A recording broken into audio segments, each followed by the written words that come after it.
दोस्तों, जब हम कोई किताब या कोई मैगजीन या अखबार खरीदते हैं तो वो व्हाइट कलर की होती है, बिल्कुल बादलों की तरह। समा गुजर जाने के बाद वही व्हाइट पेजेस येलो में कन्वर्ट हो जाते हैं। तो क्या आपने कभी सोचा है ऐसा क्यों होता है? चलो आज इसी को जानने की कोशिश करते हैं।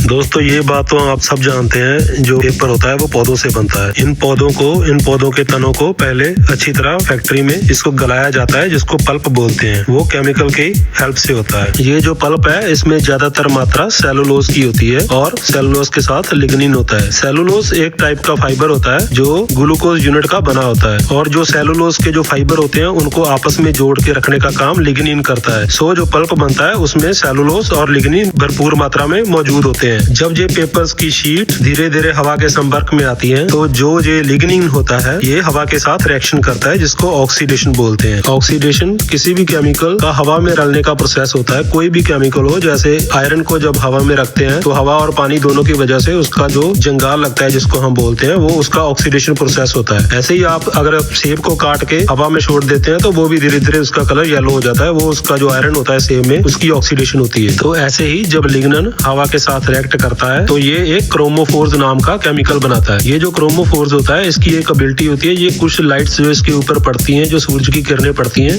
ये कुछ लाइट को अपने अंदर अब्सॉर्ब कर लेता है। इसी वजह से पेपर का कलर ब्राउन या येलो दिखने लगता है। जो पेपर ज्यादातर धूप में रहता है वो ज्यादा ऑक्सीडाइज होता है और उसका कलर जल्दी येलो होता है एज कम्पेरिजन टू अगर कोई किताब या बुक्स रोशनी से दूर रखी जाए तो वो थोड़ा सा स्लो प्रोसेस होता है। लेकिन लिग्निन हवा के साथ रिएक्शन के बाद ये येलो कलर का आपको दिखने लगता है।